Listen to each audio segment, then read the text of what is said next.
Welcome everybody to Creekwood MasterChef. I'll be your host, David Lessner, as we seek to put together the best recipe that we can possibly make over the course of this July. So, we're gonna start out with our basis, Eggo waffle. Now you're gonna wanna break it into fourths to make sure that you can get the proper amount of crunchiness. And what is an Eggo waffle breakfast without diced onions? Now make sure you get a lot of them in there. Now the next ingredient is breadcrumbs, and you want to make sure they're nice and frozen. What would a church recipe be without donuts? Now you're going to want to mix this before we add in the spices. Now I know what you're thinking, but with the right spices, anything is possible. A dash of humility. I want to make sure we add a lot of that one in there. We're going to have respect. So mix on. Respect can sometimes be hard, but it's really good and it's worth it. Self-control. This one's always been one of my favorites. Finally, this is all gonna round about to goodness. What's a recipe without? You know what? We need all of God's goodness. Let's throw that in there. Mix this around, and I believe we are going to have the perfect masterpiece. Let's just stick it in the oven for, I don't know, let's say the month of July. Perfect! Ooh, that came out really nice here. Now that's some sage advice.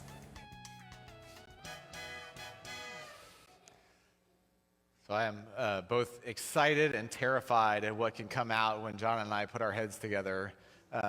When we got into that, when the first conversation was really just about what spices we were going to add together and mix those together and something cool was going to come. But as we started showing up for filming and getting set up, John just started pulling things out of the church refrigerator. And our refrigerator is better than most refrigerators at churches, but church refrigerators are known to have at least one bottle of salad dressing that's 27 years old. And whoever left onions in there for a month, we really thank you for the smell that you've left us. I have no idea where those came from.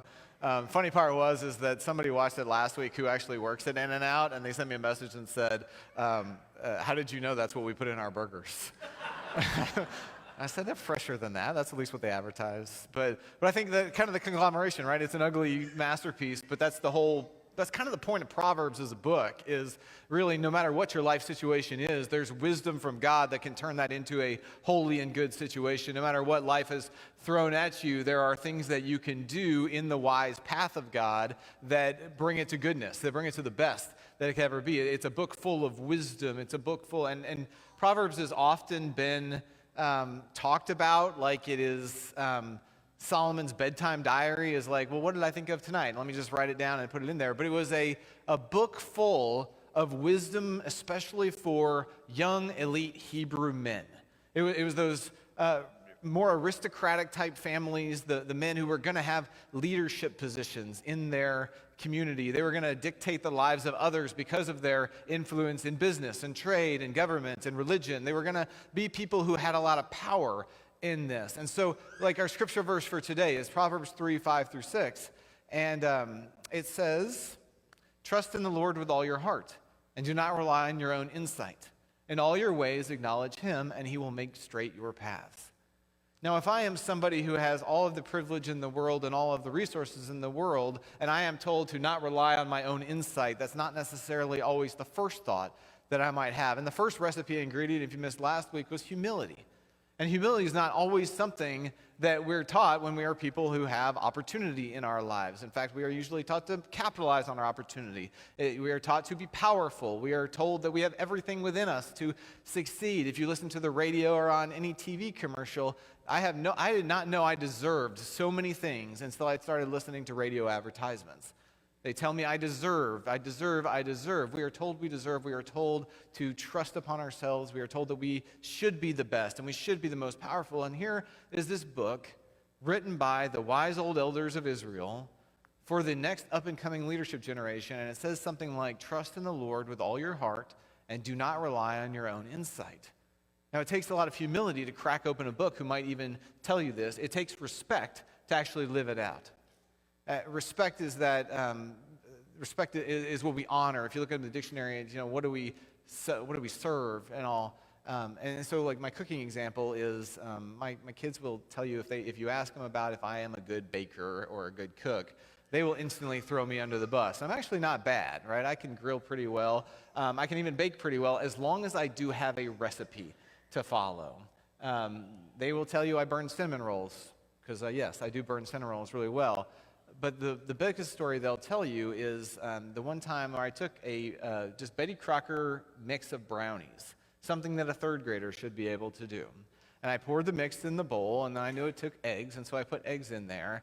And then I mixed that up and whipped it, and it kind of looked creamy, and I thought, you know what, I'm going to have a fudge brownie as opposed to a cake brownie. So I'm just going to leave the next ingredient out and stick it in the oven and see what. And for those of you who have maybe mixed enough, you realize that I left water out of the recipe.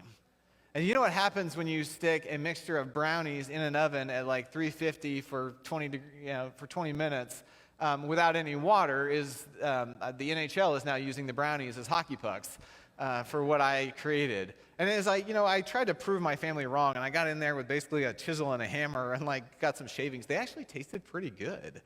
Like they had a fudgy taste to them. They just almost chipped my tooth when I was trying to eat it.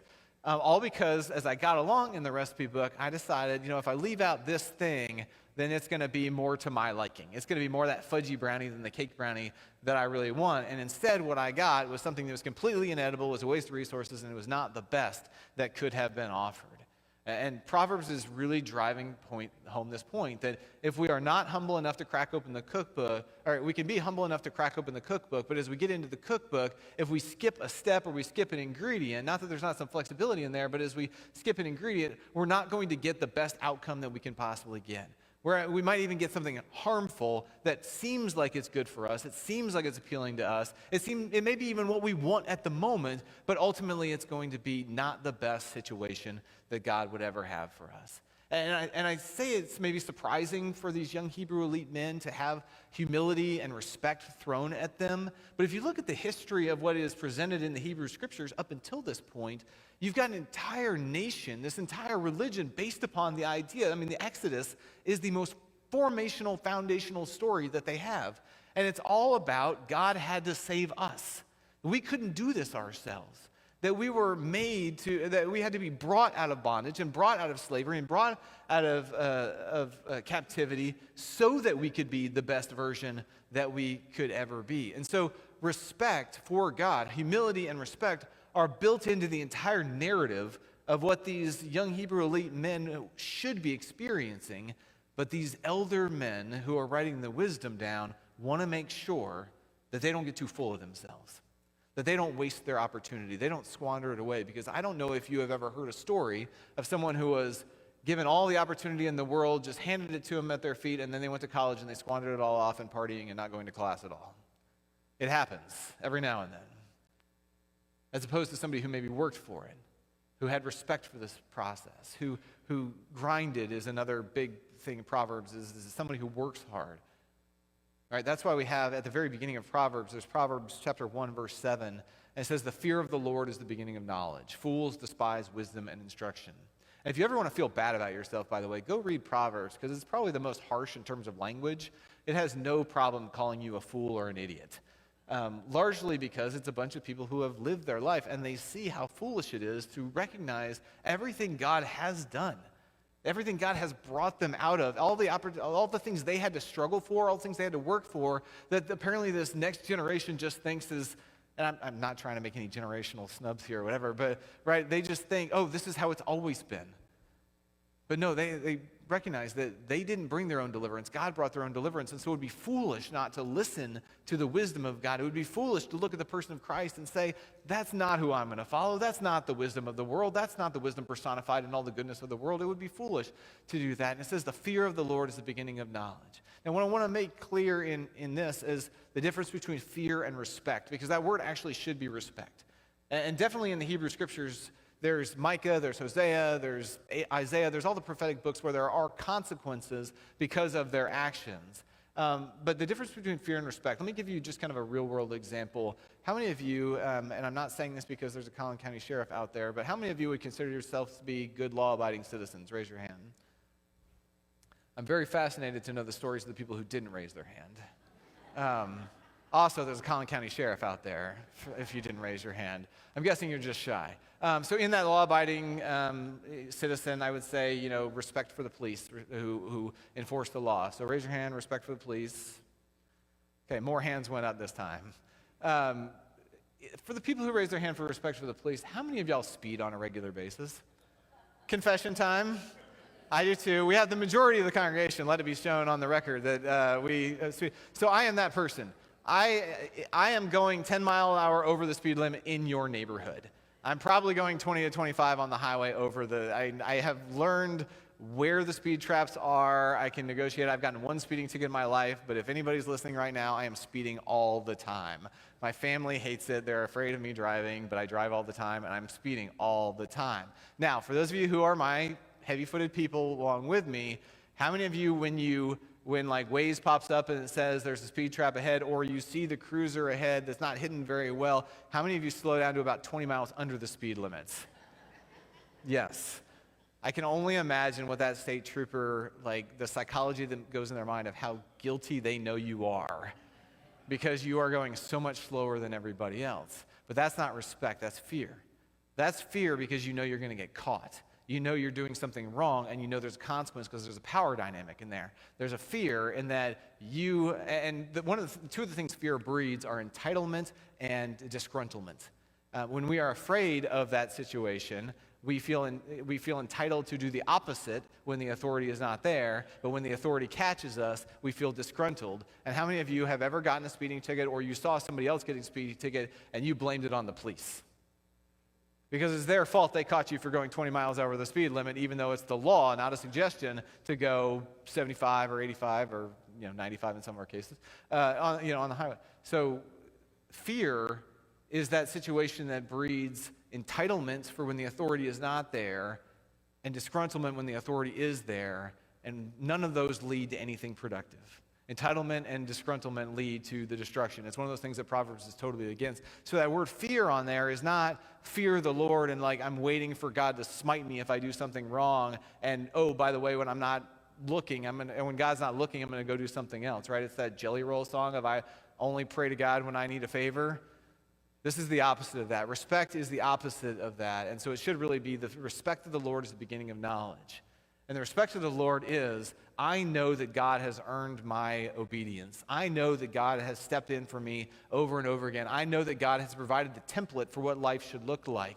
I know that God is good all the time. And so I am going to respect God and let that drive my behavior when no one is looking and when everybody is looking all at the same time, so that I am obeying God and following God at all times, regardless if I think God is watching or not. And oh, by the way, God's watching all the time. So respect is what drives behavior. And again, real world, like how many of y'all have somebody that you can think back in your life, coach, teacher, Sunday school teacher, parent, grandparent, that you would literally walk through a brick wall for? Yeah, mine's a guy named, I have plenty. I've been blessed to have plenty, but a guy named Coach Jackson. If you can believe it or not, if you don't know me very well, I played offensive and defensive line at Allen High School back in 2000, and I survived being the size that I am. I was never going to play once I got up to the varsity level. I knew that, but I started as a portly 8th grader. I lost weight along the way, and they decided I wasn't worth to train to a new position. So I stayed, and Coach Jackson entered in my senior year. He had been a state champ at Wilmer Hutchins the year before, came in with a good reputation. And Coach Jackson could yell with the best of them.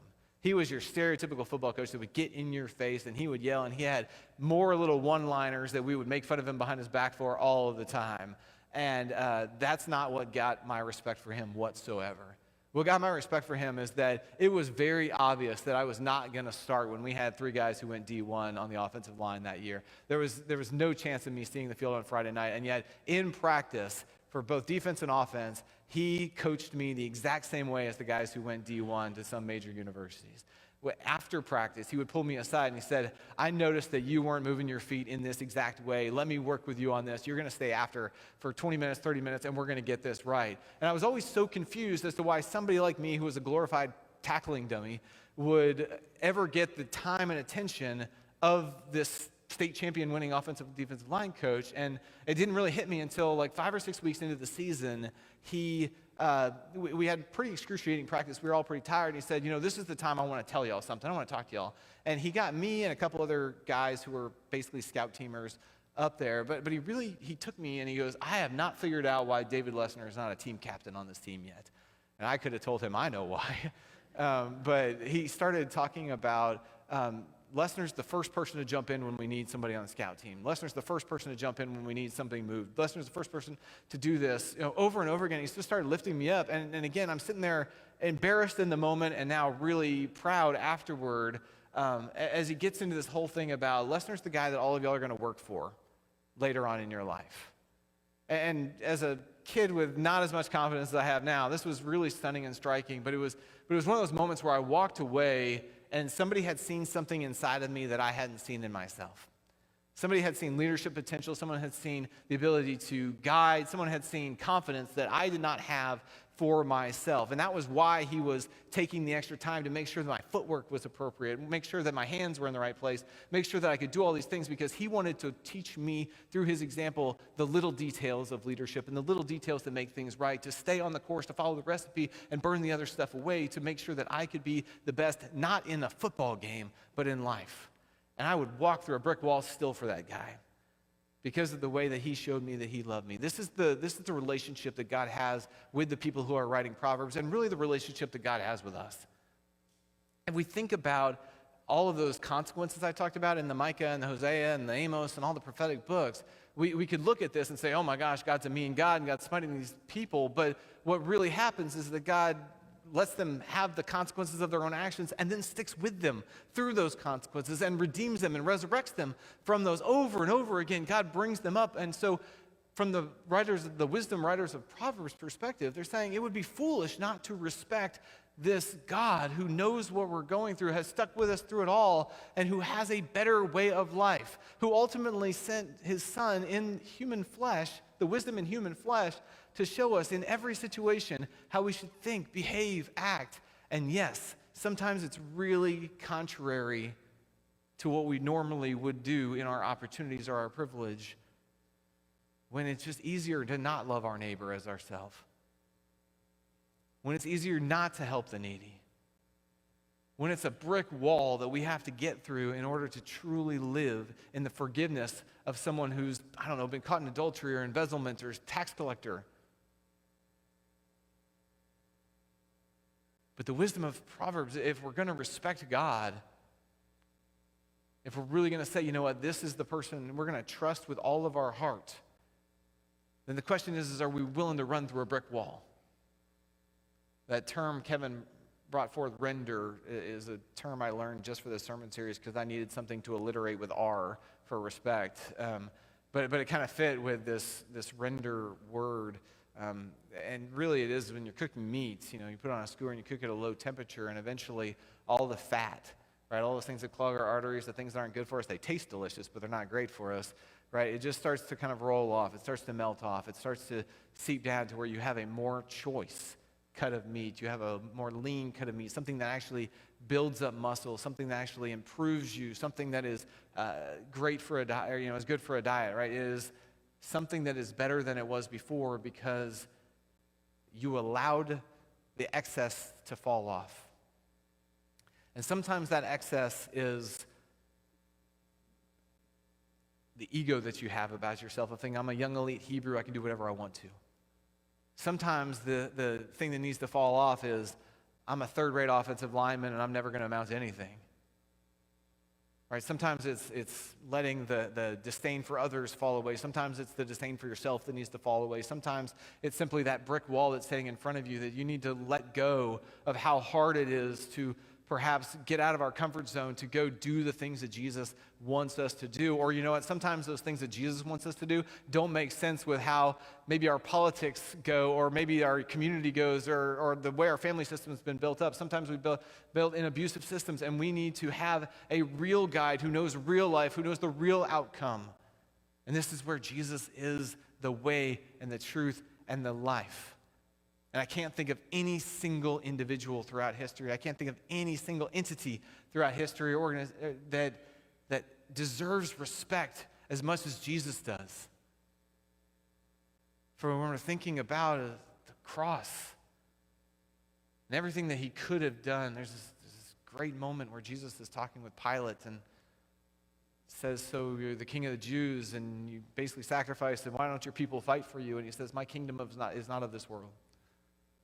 If my kingdom were of this world, my followers would be knocking down your gates right now. If my kingdom were of this world, the angels would come and fight for me, but my kingdom's not of your world. And because it's not of this world, you're just going to have to trust that I know what I'm talking about. And when you open up the recipe book, maybe don't skip that step. And maybe listen to that instruction. And maybe know that if God is with us and God is fighting for us and God has continued to uplift us and resurrect us over and over again, maybe God deserves our respect more than when we just need a favor. Maybe God deserves our respect for building the best world that God could ever envision if we really believe God knows more than we do. Would you pray with me? God, as we move to sit with you at communion, as we come to the table that you've invited us to, along with all your disciples throughout history, along with everybody who's seeking meaning and purpose, everybody who is seeking to belong to something higher and greater than they are themselves, we confess that we are not wholly yours. There are things that take our attention away. There are motivations we have that are not based in your love. It does not take very much effort to look around our world, as beautiful as it can be, and see that we are distracted from the recipe you've given us. So God, as we sit down at your meal today, may we taste something as simple as bread. May we drink something as simple as juice. And may we be reminded that you are the narrow gate, the way, the truth, and the life. And may our heart burst for you. It's in your Son's name we pray. Amen. It was on the night that he got arrested that Jesus